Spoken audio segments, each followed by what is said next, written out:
Hello दोस्तों, स्वागत है आप सभी का अपना यूट्यूब चैनल सतीश गुरु जी में। आज हम आप लोग के लिए क्लास 10th का बिहार बोर्ड के द्वारा जारी किया गया जो मॉडल सेट है उसको संस्कृत का पार्ट 2 कराने जा रहे हैं। तो आप लास्ट तक वीडियो में बन रहे हैं और अगर आप हमारे चैनल पर नए हैं तो इस चैनल को सब्सक्राइब कर दें ताकि आपको इस वीडियो का नोटिफिकेशन तुरंत मिल सके। तो यह वीडियो आपके लिए एक बहुत ही महत्वपूर्ण साबित होगा, आप लास्ट जरूर बन रहे हैं और प्रत्येक प्रश्न का उत्तर आप कमेंट के माध्यम से देते रहिए। जहां पर यह दिक्कत होगा उसको आप कमेंट के माध्यम से बताइए। और अगर 5 सेट आप संस्कृत में बना लेते हैं तो अगर आपको संस्कृत, मैथ और हिंदी अच्छा चल जाता है एग्जाम तो आपको फर्स्ट डिवीजन कोई रोक नहीं सकता और अच्छा मार्क्स आपको मना आ जाएगा। तो चलते हैं प्रश्न नंबर 1 की ओर। प्रश्न नंबर 1 कहता है कि एशिया महादेश का सबसे बड़ा सेतु कौन है? इस सेतु यानी पुल होता है, समझ गए ना। तो ऑप्शन ए बताया, ऑप्शन ए में है अजय सेतु, बी में है विनय सेतु, और सी में है गांधी सेतु और डी में है जवाहर सेतु। अब बताइए इसका राइट आंसर क्या होगा जी। यानी एशिया महादेश का सबसे बड़ा सेतु कौन है? तो इसका राइट आंसर हो जाएगा गांधी सेतु। कहाँ है? तो पटना में है। अब प्रश्न नंबर 2 कहता है कौमुदी महोत्सव कहाँ मनाया जाता था? ऑप्शन ए में वैशाली, बी में गया में, सी में पाटलिपुत्र में, डी मुजफ्फरपुर में। अब बताइए कि कौमुदी महोत्सव कहाँ मनाया जाता था? अब कमेंट के माध्यम से बताते चलिएगा। तो इसका राइट आंसर होगा ऑप्शन नंबर सी, पाटलिपुत्र। प्रश्न नंबर 3 कहता है कि मैथिली कोकिल के नाम से कौन सा प्रसिद्ध था? विद्यापति, नारायण पंडित, कालिदास की वेद व्यास। इन्हें आप बताइए इसका राइट आंसर क्या होगा। जो ऑप्शन ए में है विद्यापति, बी में नारायण पंडित, सी में कालिदास और डी में वेद व्यास। इन 3 का राइट आंसर हो जाएगा विद्यापति। मैथिली कवि किसे कहते हैं? विद्यापति को। चलिए प्रश्न नंबर 4 की ओर चलते हैं।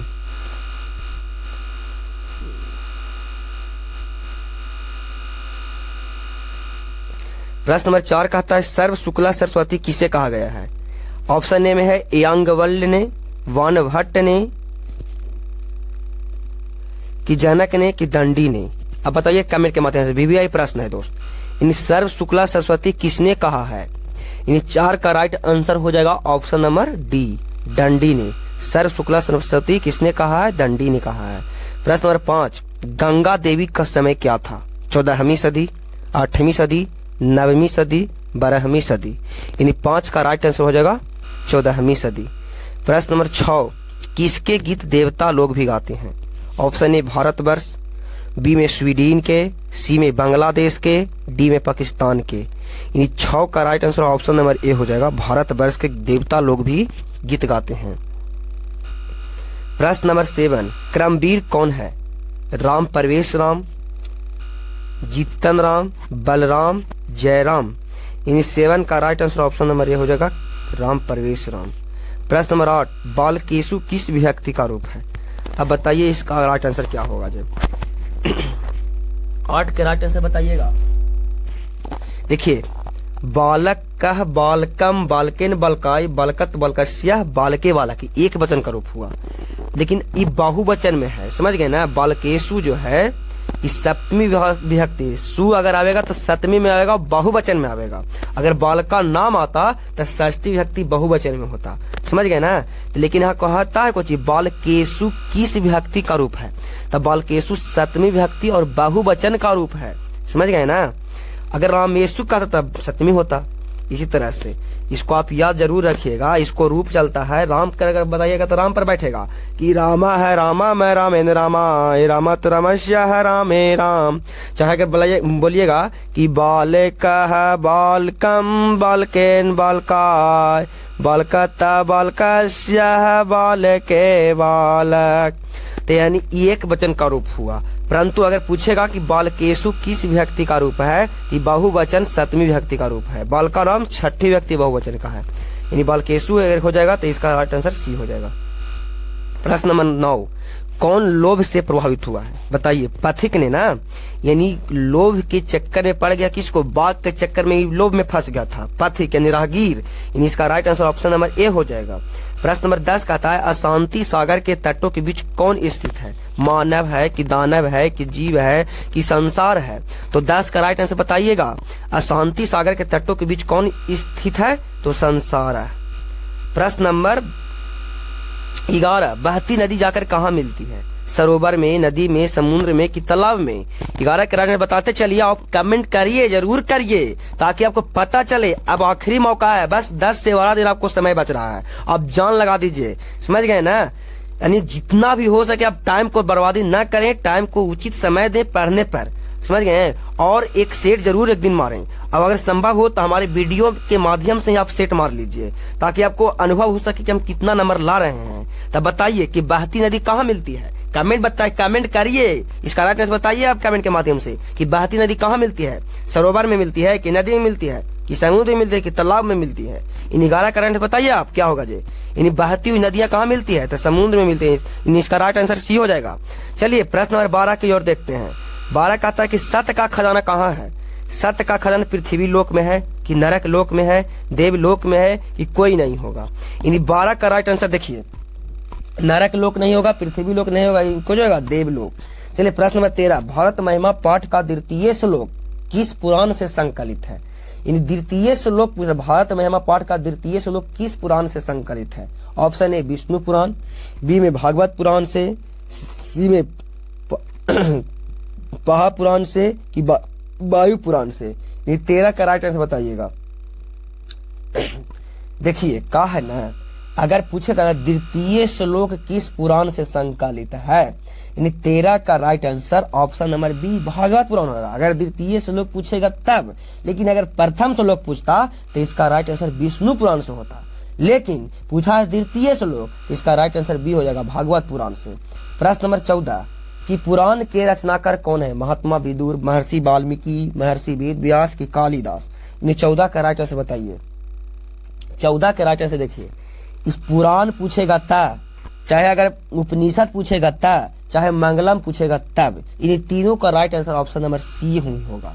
पुराण के रचनाकार है ना कौन है? महर्षि वेद व्यास। उपनिषद के रचनाकार कौन है? महर्षि वेद व्यास। मंगलम पाठ के रचनाकार कौन है? महर्षि वेद व्यास। मंगलम पाठ में कितने श्लोक हैं? तो 5 श्लोक हैं, यानी कितने मंत्र हैं? तो 5 मंत्र हैं, समझ गए ना? प्रथम श्लोक किस उपनिषद से लिया गया है, ये सब बता दिए हैं, इसको आप जरूर देख के जाइएगा, समझ गए ना?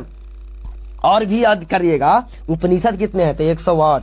उपनिषद कितने हैं? 108, समझ गए? अगर क्वेश्चन जरूर पूछेगा कि सत्यम जयते नानितम सत्यन पंथा वितो दिव्यान इनाम कप्तशो आप्त कामा यात्र तत्र सतस्य परम निधानम, इस किस विषय से लिया गया है? तो आपको जरूर बताना होगा, ये क्वेश्चन भी आया है। सत्यम जयते नानितम मुंडको उपनिषद से लिया गया है, समझ गए ना? तो पुराण के रचनाकार है महर्षि वेद व्यास, इसका right answer option number C हो जाएगा। चलिए प्रश्न नंबर 15 की ओर।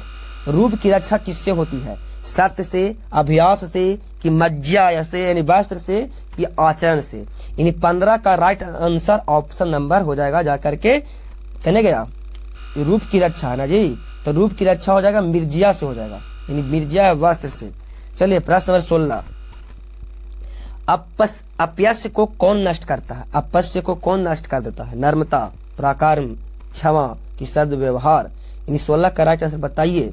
देखिए अपयश को नर्मता है ना जो नष्ट कर देता है। अगर कोई व्यक्ति आपको बस अगर पूरा गुस्सा में आ गया और उसके बाद अब नर्मता पूर्वक बात करिएगा तो उसको गुस्सा शांत हो जाएगा, इसका राइट आंसर ऑप्शन नंबर ए हो जाएगा। चलिए प्रश्न नंबर 17, रघुवंश काव्य की रचना कर किसने किया है? ये VVI प्रश्न है।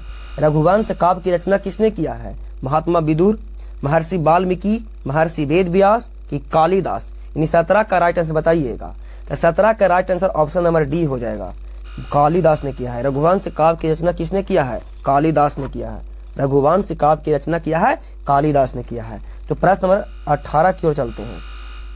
मंदाकिनी नदी किस पर्वत के निकट प्रवाहित होती है? चित्रकूट, हिमालय, भंडार, पारसनाथ? यानी 18 का राइट आंसर हो जाएगा जाकर के।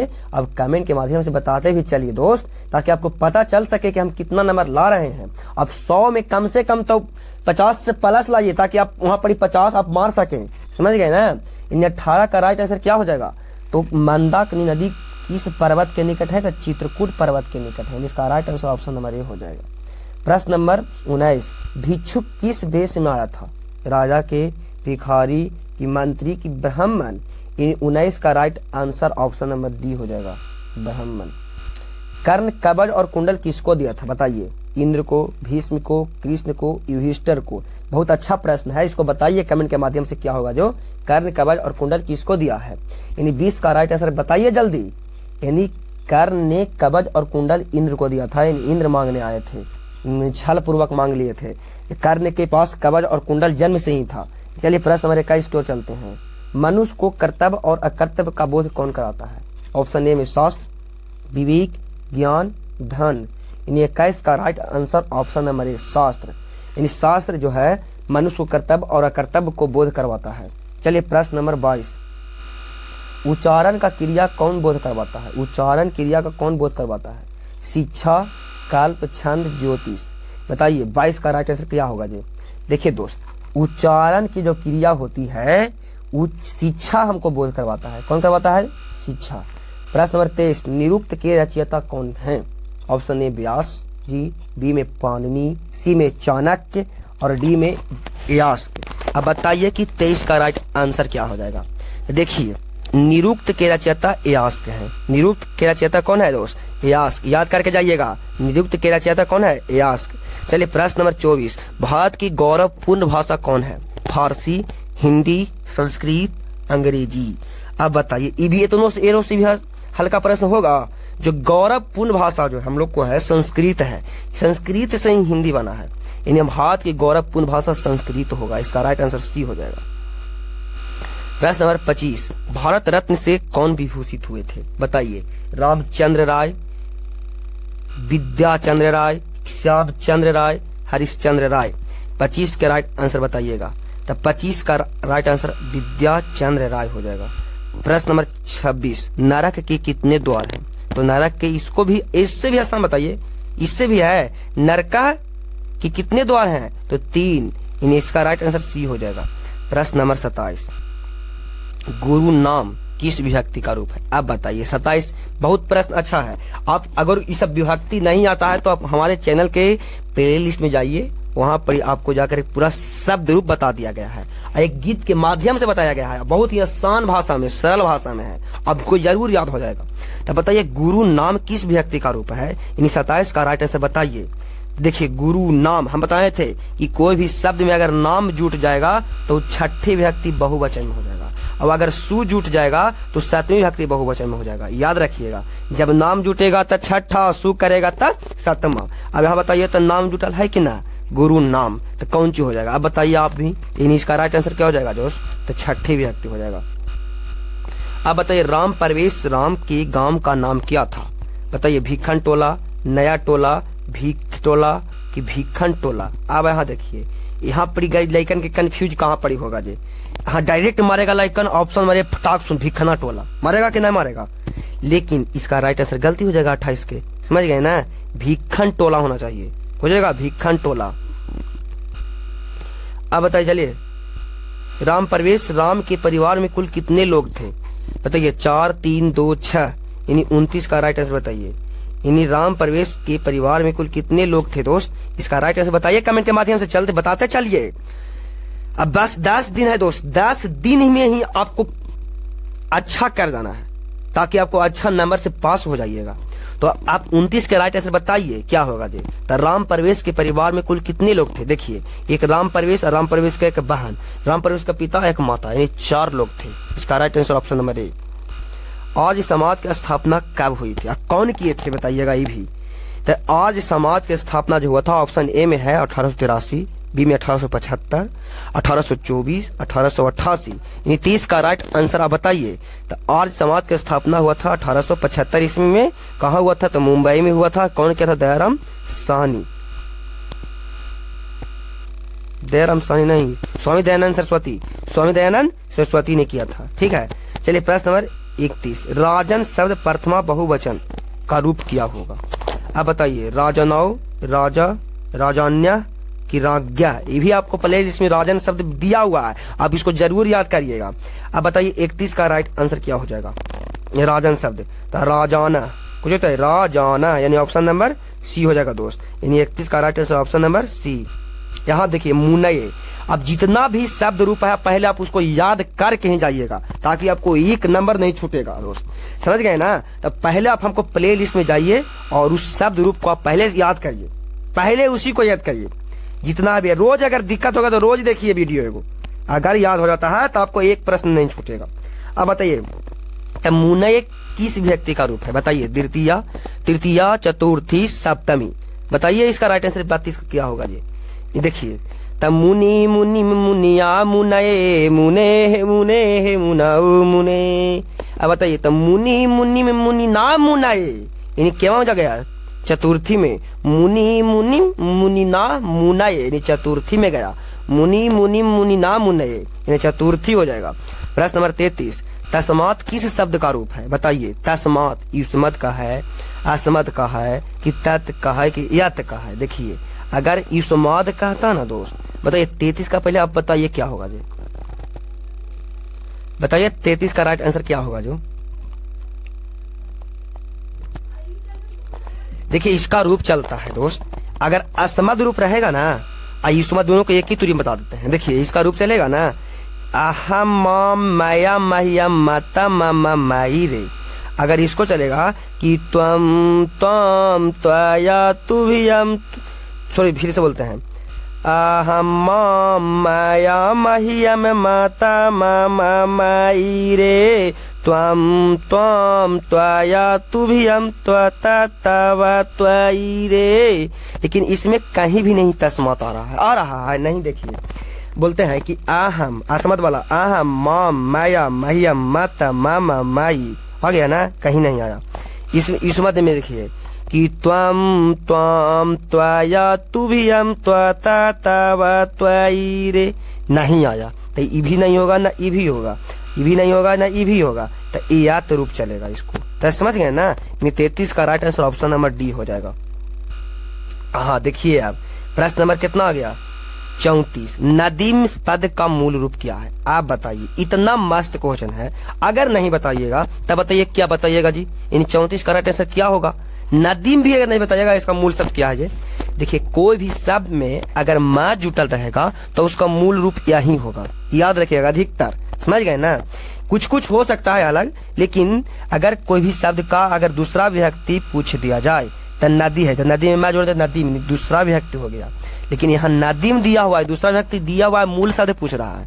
तो देखिए, नदीम जो है ना, तो नदी का मूल रूप है, यानी इसका राइट आंसर बी हो जाएगा।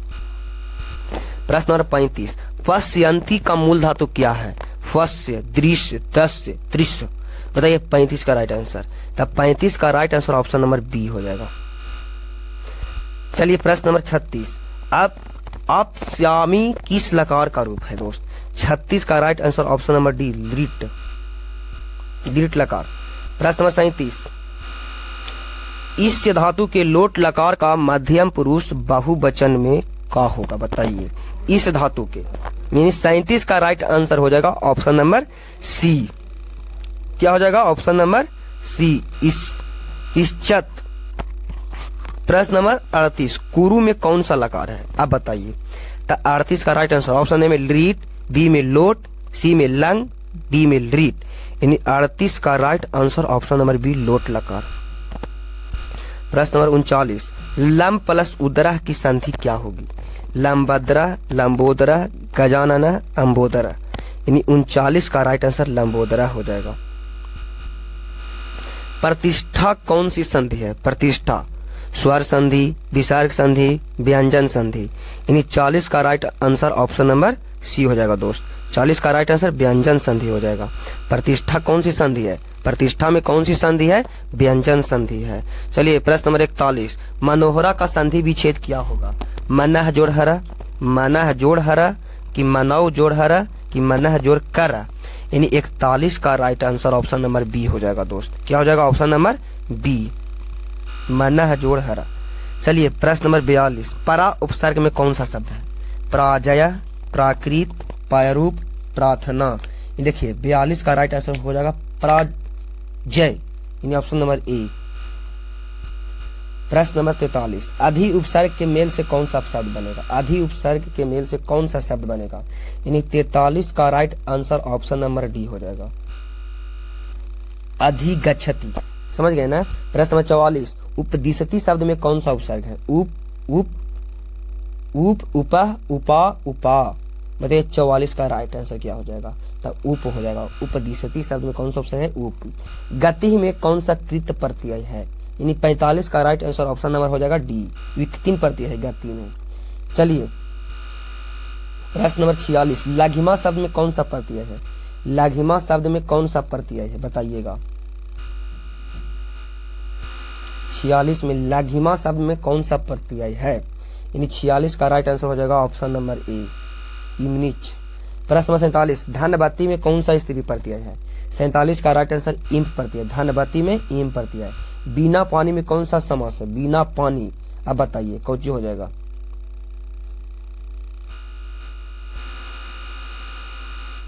बिना पानी में कौन सा प्रत्यय है? 48 का राइट आंसर हो जाएगा option number C, option number C, बहुब्रीहि समास। बिना पानी, ये सरस्वती को कहा गया है बहुब्रीहि समास। चलिए 49 नंबर, 49, कमल मुखम का विग्रह क्या होगा? कमल मुखम का विग्रह क्या होगा? कमल इव मुखम, कमलम इव मुख, कमल इव मुख, कमलम इव मुखम। 49 का right answer option number D हो जाएगा।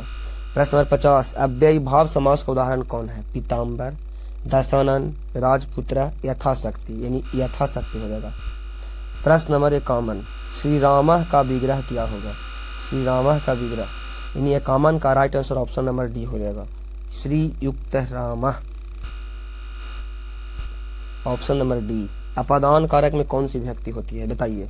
तो अपादान कारक में पंचमी विभक्ति होती है, बताइए कुछ होगा? पंचमी विभक्ति, यानी इसका राइट आंसर बी हो जाएगा। चलिए प्रश्न नंबर 43, अपवर्गीय तृतीया सूत्र का उदाहरण निम्नलिखित में से कौन है? बताइए आप। अपवर्गीय तृतीया सूत्र का उदाहरण कौन है?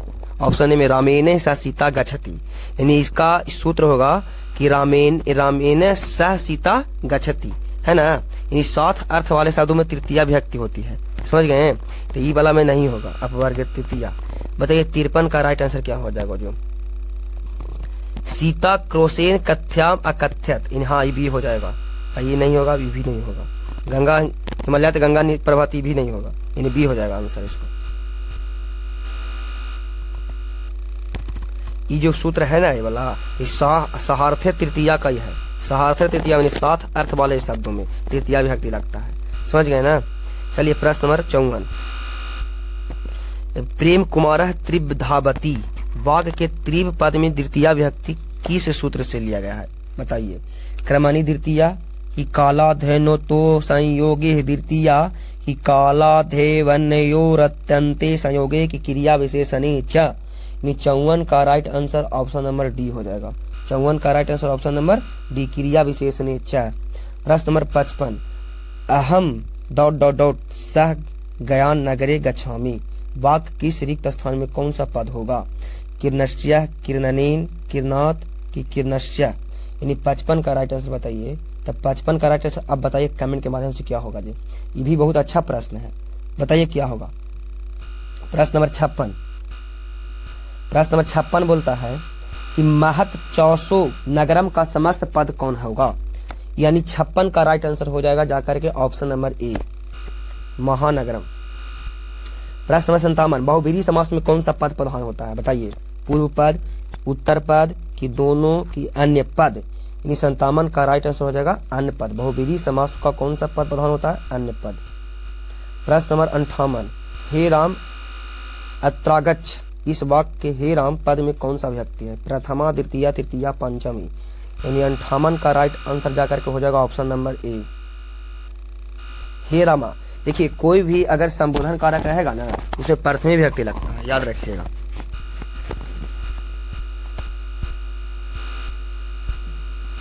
प्रश्न नंबर 59, घोटका त्रिवधावती वाक्य के त्रिवम पद में द्वितीया विभक्ति किस सूत्र से लिया गया है? अब 59 का ऑप्शन नंबर 1 कर्मणि द्वितीया, क्रिया विशेषण द्वितीया, अकथित च कि कर्तुरी सिप्तम कर्म, यानी 59 का राइट आंसर जाकर के हो जाएगा ऑप्शन नंबर बी, क्रिया विशेषण द्वितीया हो जाएगा। देखिए त्रिव क्रिया है तो चलते धावना क्रिया है ना, दौड़ना, और उसके पहले जो आवेगा ना वो क्रिया विशेषण होगा, सही का बी हो जाएगा राइट आंसर। रुचार्थम प्रिय नाम से प्रिय मान की कौन सी संज्ञा होती है? कर्म, अपादान, संप्रदान की अधिकरण। देखिए तो दोस्त, 60 का right answer option number C हो जाएगा, संप्रदान। मंगलम नामक पाठ कहाँ से संकलित है? पुराण से, उपनिषद से, कि ब्राह्मण ग्रंथ से, कि वेद से? बताइए 61 का राइट आंसर क्या होगा जो, यानी उपनिषद से। कुछ से उपनिषद से। मंगलम पाठ हो गया ना। चलिए प्रश्न नंबर 62, वर्तमान पटना का इतिहास कितना प्राचीन है? ऑप्शन ए 1000 बरस, 2000 बरस, 2500 बरस, कि 3000 बरस? इसका right answer option number C हो जाएगा, 2500 बरस पुराना है। चलिए 63 का राइट आंसर बताइएगा आप। 63 कहता है ना कि पुरुष परीक्षा नामक कथा ग्रंथ के लेखक कौन है? तो विद्यापति हो जाएगा, ऑप्शन नंबर ए। राजशेखर की काव्य मीमांसा किस प्रकार का ग्रंथ है? समीक्षा ग्रंथ, लक्ष्य ग्रंथ, कि कवि शिक्षा प्रमुखे ग्रंथ? इनमें से कोई नहीं। तो 64 का right answer option number C हो जाएगा, कवि शिक्षा प्रमुख। 65 नंबर प्रश्न कहता है कि सबसे बड़ा बंधु कौन है? करुणा, दया, क्षमा, उद्यम और परिश्रम? अब बताइए, बंधु माने होता है मित्र। सबसे बड़ा बंधु यानी बड़ा मित्र आपको कौन है? 65 का राइट आंसर बताइएगा आप कमेंट के माध्यम से। अगर सबसे आपको बड़ा मित्र है तो परिश्रम, परिश्रम से अलावा दूसरा और कोई मित्र नहीं है। इसका right answer option number D. पितरा किस विभक्ति का रूप है? प्रथमा, द्वितीया, तृतीया, चतुर्थी? 66 का right answer option number C, तृतीया। पितरा तृतीया विभक्ति है। भव किस लकार का रूप है? लंग, लट, लोट, लिट? 67 का राइट आंसर जाकर के हो जाएगा ऑप्शन नंबर सी, लोट लकार। प्रश्न नंबर 68, सरस्वती को सर्व शुक्ला किसने कहा है? सरस्वती को सर्व शुक्ला किसने कहा है? ऑप्शन ए में जनक ने, दंडी ने, कि बाण ने, कि कालिदास ने? सरस्वती को सर्व शुक्ला सरस्वती किसने कहा है? सरस्वती को सर्व शुक्ला किसने कहा है? बताइए 68 का राइट आंसर। बहुत अच्छा प्रश्न है। यानी 68 का राइट आंसर हो जाएगा, दंडी ने कहा है। प्रश्न नंबर 69, याज्ञवल्क्य की पत्नी मैत्रेयी किस रूप में वर्णित है? कवयित्री, दार्शनिक, लेखिका, कि श्रोत्री? यानी जाकर के 69 का right answer option number B हो जाएगा, दार्शनिक। चंद्रादित्य किस वंश का राजा था? बताइए, चालुक्य वंश, मुगल वंश, ऐबक वंश, बजिका वंश? अब बताइए 70 का राइट आंसर क्या हो जाएगा? यानी चंद्रादित्य किस वंश का राजा था? तो चालुक्य वंश के राजा था। प्रश्न नंबर 71, किसका गीत देवता भी गाते हैं? तो भारतवर्ष का गाता है। अनुच्छेद का संधि विच्छेद क्या होगा? अनु जोड़ छेद, अनुत जोड़ छेद, क्या अनुच जोड़ छेद, क्या अनु जोड़ छेद? 72 का right answer option number A, अनु जोड़ छेद। प्रश्न नंबर 73, सह प्लस आद्रम में कौन सी संधि है? वृद्धि संधि, यन संधि, दीर्घ संधि, गुण संधि? 73 का right answer option number C, 73 का right answer option number C, दीर्घ संधि। चलिए प्रश्न नंबर 74, अशांति किस समास का उदाहरण है? बहुवीरी समास, कर्मधारय समास, नई समास, अव्ययी भाव समास? अशांति किस समास का उदाहरण है? अब बताइए 74 का राइट आंसर क्या होगा? जो बताइए ऑप्शन नंबर सी। देखिए आ माने होता है नहीं, यानी ना ही के मतलब नई समास। चलिए प्रश्न नंबर 75, प्रभव, प्रभव पद में कौन सा उपसर्ग है? प्र, प्र, पर, परा? यानी 75 का right answer option number D हो जाएगा, परा। प्रश्न नंबर 76, समाज रूपी गाड़ी को पुरुषों के साथ कौन चलाती है? नारियां, लड़कियां, लेखिकाएं, छात्राएं? 76 का राइट आंसर ऑप्शन नंबर ए हो जाएगा, नारियां। आजकल का दीक्षांत समारोह प्राचीन काल में किस नाम से जाना जाता था? बताइए, जात, कर्म, निष्कर्मण, समावर्तन, की अन्नप्राशन? जिस तरह से आजकल दीक्षांत समारोह होता है, तो पहले के काल में इसको क्या कहते थे? बताइए। यानी 77 का राइट आंसर क्या हो जाएगा? तो पहले के समय में, प्राचीन काल में इसको जाकर के समावर्तन कहता था, दीक्षांत समारोह के। इसका राइट आंसर सी हो जाएगा। चलिए प्रश्न नंबर 78, नीति श्लोका पाठ का रचनाकार कौन है? चाणक्य, विदुर, भर्तृहरि, अमरुका? यानी 78 का राइट आंसर बताइए। यानी 78 का right answer option number B हो जाएगा, विदुर। नीति श्लोक पाठ के रचनाकार महात्मा विदुर। प्रश्न नंबर 79, विदुर नीति किस ग्रंथ का अंश विशेष है? रामायण, महाभारत, उपनिषद, की वेद? अब बताइए 79 का राइट आंसर क्या हो जाएगा दोस्त? देखिए 79 का right answer option number B हो जाएगा, महाभारत। विदुर नीति किस ग्रंथ का अंश विशेष है? महाभारत। कुल की रक्षा किससे होती है? आचरण से ना, यानी कुल की रक्षा आचरण से होती है। आर्य समाज के संस्थापक कौन है? आर्य समाज के संस्थापक कौन है? यानी 81 का right answer option number A, Swami Dayanand, Swami Dayanand. प्रश्न नंबर 82, प्रश्न नंबर 82, किन लोगों ने हिंदू समाज का तिरस्कार कर धर्मांतरण स्वीकार किया? दलितों ने, मूर्खों ने, ब्राह्मणों ने कि वैश्या ने? यानी 82 का राइट आंसर ऑप्शन नंबर ए, दलितों ने। महाकवि कालिदास की रचना कौन है? मृच्छकटिकम, उद्भवगंगम, रघुवंशम कि रामायणम? यानी 83 का right answer option number C हो जाएगा, रघुवंशम। महाकवि कालिदास की रचना है रघुवंशम। प्रश्न नंबर 84, पप्पा सरोवर का वर्णन रामायण के किस कांड में है? बाल कांड, युद्ध कांड, किष्किंधा कांड, सुंदर कांड? 84 का right answer option number C हो जाएगा। प्रश्न नंबर 85, व्याघ्रपथी कथा के रचयिता कौन है? नारायण पंडित, विष्णु शर्मा, कालिदास, चाणक्य? यानी 85 का right answer option number A, Narayan Pandit व्याघ्रपथी कथा के रचयिता है। प्रश्न नंबर 86, ब्राह्मण वेशधारी कौन था? ब्राह्मण वेशधारी कौन था बताइए। 86 का राइट आंसर बताइए कमेंट के माध्यम से। तो 86 का right answer option number B हो जाएगा। इंद्र जो थे कहाँ गए थे? किनके पास गए थे? यानी ब्राह्मण के रूप में बन करके जाकर के कर्ण के पास गए थे। महाभारत में पर्वों की संख्या कितनी है? 12, 18, 16, 7? यानी 87 का right answer option number B हो जाएगा, 18। संक्षिप्त का उपसर्ग क्या होगा? यानी 88 का right answer option number B, सम। सूर्य पुत्र किसे कहा जाता है? दिवाकर को, युधिष्ठिर को, कर्ण को, इंद्र को? आप बताइए, बहुत अच्छा प्रश्न है। 89 का आंसर सी हो जाएगा, कर्ण को बोलता है सूर्य पुत्र। सूर्य पुत्र किसको बोलते हैं? यानी कर्ण को बोलते हैं, ऑप्शन नंबर सी। पठ जोड़ अक्तवा से कौन सा शब्द बनेगा? 90 का ऑप्शन हो जाएगा पठितवा। पठ जोड़ अक्तवा बराबर पठितवा। नागरिक का शब्द का प्रत्यय क्या होगा? ठक, ठय, ठक, संयत? बताइए। 91 का राइट आंसर ऑप्शन नंबर ए, ठक प्रत्यय है। प्रश्न नंबर 92, कर्णभार नामक रूपक के रचयिता कौन है? Option A, Shudrak, Vyas, Bhas, Narad? यानी 92 का right answer option number C हो जाएगा, भास।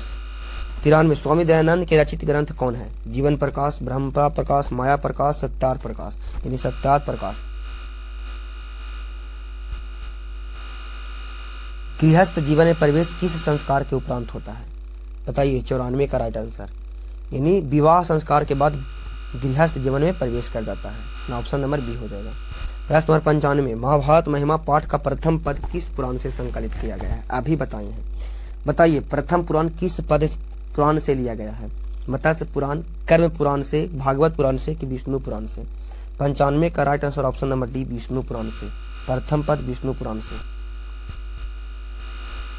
प्रश्न नंबर 96 कहता है कि किस युग में मंत्र दृष्टा ऋषिकाएं भी थी?